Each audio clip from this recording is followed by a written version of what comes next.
Sejam todos muito bem-vindos a mais um Condomínio em Pauta. O assunto de hoje é telhados verdes para condomínios. Os nossos convidados são Roberto Mangraviti, consultor de sustentabilidade. Seja muito bem-vindo ao programa. Muito obrigado pelo convite.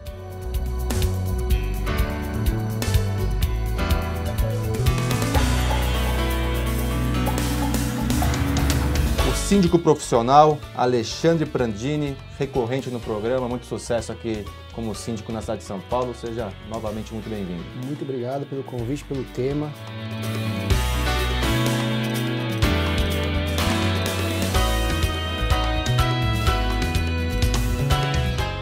Roberto, começar com você, é uma expressão da moda, telhado verde, mas pouca gente sabe o que é o telhado verde. Eu queria que você explicasse para o nosso público o que vem a ser o telhado verde. Bom, se nós pegarmos São Paulo como exemplo, nós somos temos uma cidade que é uma ilha de calor. A média da temperatura no centro de São Paulo difere mais ou menos em 12 graus quando comparada com áreas de plantio ou de floresta nativa. 12 graus. Né? E ainda a gente usa paletó e gravata. Pela influência da construção. Pela influência da construção. Porque nós temos grandes massas de concreto ou vidro que reflete calor, porque o calor, o sol vem, bate, e aquilo é um espelho. E ele manda de volta. E cada vez mais vidros novos. E cada vez mais, porque eles falam, eu vou economizar energia, iluminação. Vou pegar luz natural. Tá? Mas ele está criando uma ilha de calor. O que acontece? As empresas ou os ambientes necessitam ser resfriados, eles colocam um ar-condicionado para resfriar aquilo que de fora está adentrando no ambiente. Né? E se você pisa no asfalto, que você vê aquele asfalto quente, você tem o topo de um prédio de asfalto, onde você está jogando calor para dentro. Se você faz um telhado verde, coloca vegetação... Desculpa te interromper, você está puxando o calor para a estrutura. Para a estrutura. Se você faz um telhado verde, tá, com uma cobertura vegetal, o que você fez? Você isolou a entrada do calor de fora, sendo redundante, para dentro. Tá? O telhado verde, então, é a gente colocar vegetação no topo do prédio. No topo. É um isolante térmico, tá? Que você pode estender, inclusive, para a fachada, né? Sim. Você pode fazer uma fachada vertical, lateral, onde você coloca plantas, onde o calor também não adentra no imóvel. Então, o telhado verde é esta prática um tanto quanto simples. De vegetação. De vegetação. Alexandre, você tem algum condomínio com telhado verde? Alguns condomínios com telhado verde? Tenho um condomínio que eu participei do projeto de implantação do telhado verde e, curiosamente, a situação é parecida. Lá nós implantamos 5 jardins, tá, de telhado verde, e a construção do prédio, até um prédio novo, era assim, a gente tinha a face dos prédios e entre os prédios, entre as faces do prédio pela construção, você tinha uma laje. Eram várias torres, é isso? Não, uma torre só. É que a disposição acaba sendo até difícil de explicar, mas ela tinha uma laje, em cada piso tinha uma laje. Interligando. E a ideia veio até de um subsíndico, uma pessoa incrível que até já não está mais com a gente, mas trabalhando conosco, mas trouxe a ideia do telhado verde. E quando a gente começou a identificar aquilo, teve uma grande aderência e hoje a gente identifica exatamente o que você falou. Os andares onde você tinha mais proximidade da laje reclamavam muito do calor, mas muito mesmo. E depois da implantação do telhado verde, as pessoas disseram, olha, já não sinto mais, inclusive até mais fresco, até melhor.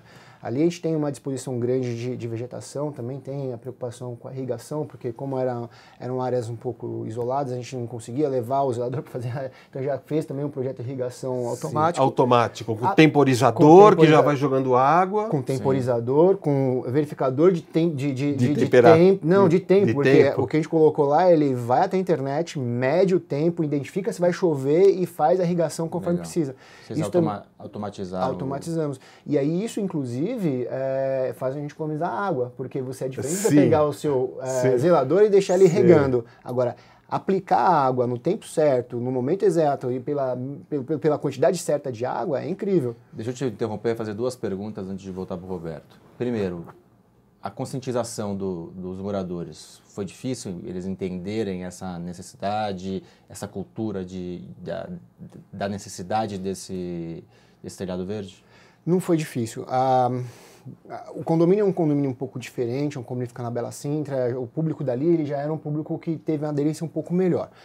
A questão ali foi outra. A questão é assim, quando começa a falar sobre telhado verde, a parte técnica é excelente, né? A gente precisa tomar muito cuidado sobre carga de laje, qual é o tipo de drenagem, por aí vai.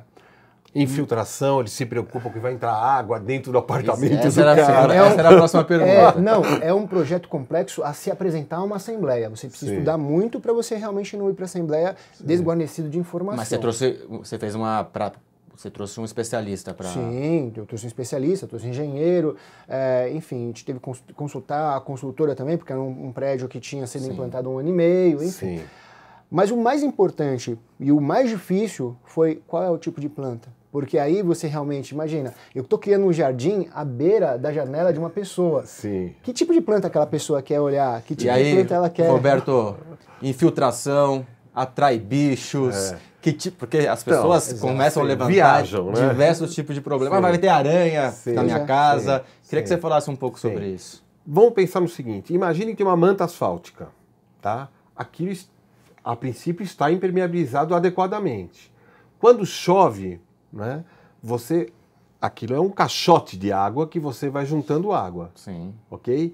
Que pela pressão tende a exercer, pelo peso, mais pressão por sobre a base, ou seja, se tiver alguma fissura, ela adentra e alarga mais rapidamente. Se você coloca uma cobertura vegetal, você faz uma espécie de ralo ou de filtro natural, onde aquilo não fez uma banheira para adentrar. E uma parte é absorvida pela própria Pela própria planta. Então, acaba ajudando, se não exercer excesso de carga sobre a estrutura. Sim, bem feito, na verdade, ele ajuda. Diminui a possibilidade de infiltração. Isso. Esse fantasma de vai atrair bichos, esse tipo de coisa, o que você me diz sobre isso? Não, é muito pouco possível, porque assim, na verdade, quando você cria uma vegetação, você coloca de forma equilibrada plantas que não vai chamar pernilongo, tá? Até porque em geral tem algumas alturas que às vezes isso nem é tão provável, apesar que hoje em dia em São Paulo, 20º andar... Os pernilongos estão evoluindo. Né? Mas assim, você cria ambientes onde as plantas interagem mais adequadamente. É o inverso. Né? Até porque se você pegar, por exemplo, as regiões próximas do Rio Pinheiros, você tem um problema muito mais sério, que não serão aqueles 20 metros quadradinhos de planta que vai mexer diante de um esgoto a céu aberto. E que tipo de planta que a gente... Olha, na verdade, eu não sou a pessoa mais indicada para falar no tipo de planta. Tá? Eu não me sinto confortável com isto. Tranquilo, não tem problema. Mas a gente tem o paisagista que trabalha, até porque a própria carga está ligado a isso. Por quê? Porque se você precisa de uma planta com uma raiz mais profunda, que seria mais adequado, você precisa de mais carga porque você tem mais terra. E o principal cuidado é a análise do peso que isso vai gerar, né? Sim, sim. Que em geral são raríssimos os casos em que a estrutura não esteja adequada. Pense bem, Ricardo. Você tem um homem andando sobre o prédio, você tem, em média, 100 quilos por metro quadrado andando, carregando uma lata. Sim. Tá? Quanto que você vai sobrecarregar por metro quadrado? Provavelmente muito menos do que isso. Muito menos do que isso. Então, não tem esse tipo de preocupação. Deixa eu te fazer uma outra pergunta também. Existem alguns condomínios, alguns prédios que tem aquela, acho que unha de gato, né? Que vai descendo. Tem um até na Faria Lima, muito conhecido perto do meu escritório. Isso é uma espécie de... Na verdade, é um jardim vertical, vamos chamar assim, né?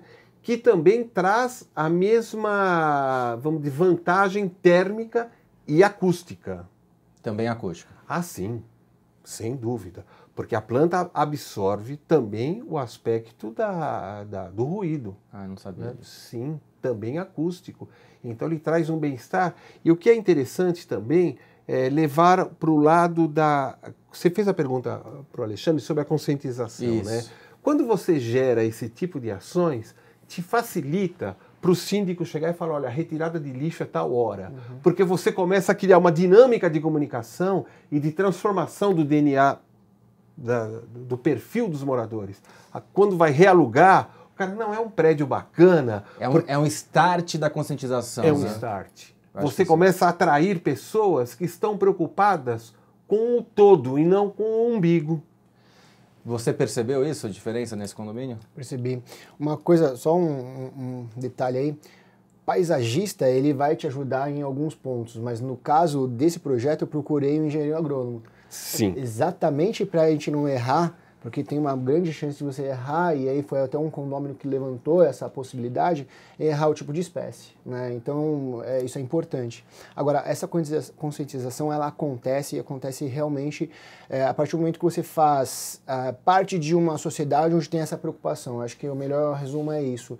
Você, quando tem lá um prédio que tem a coleta seletiva, se você, na verdade, não faz a coleta seletiva, você é uma pessoa que não está fazendo a coleta seletiva, né? Então começa a mudar. Se você está dentro de um prédio onde tem um pensamento um pouco mais green, vamos chamar assim, Sim. você começa a pensar, é natural você pensar, você está inserido numa sociedade que tem aquela disposição. Então isso Você vai acontece influenciado pela cultura. naturalmente. Eu tenho algumas perguntas para vocês sobre custo, né?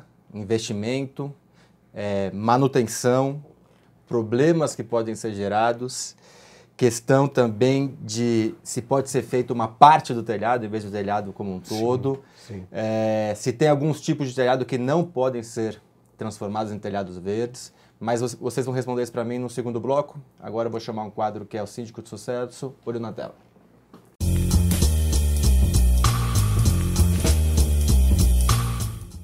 Meu nome é Daniel Mendonça, sou gestor de recursos humanos e síndico profissional do condomínio Itapeva, Jabaquara, São Paulo.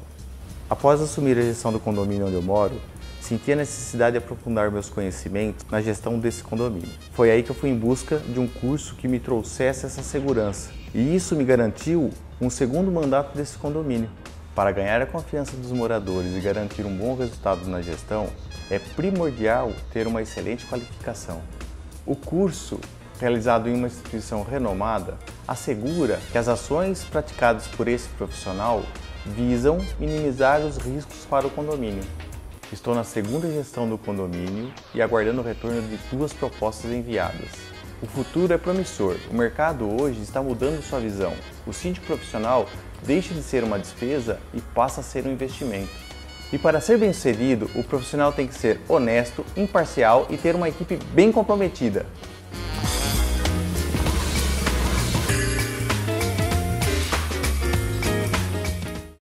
Bom, deixei algumas perguntas no ar, perguntas interessantes para o nosso público, tem com certeza curiosidade de saber. Vocês vão responder no segundo bloco e você que está em casa, sexta-feira terá essas e outras respostas sobre telhado verde. Até sexta-feira.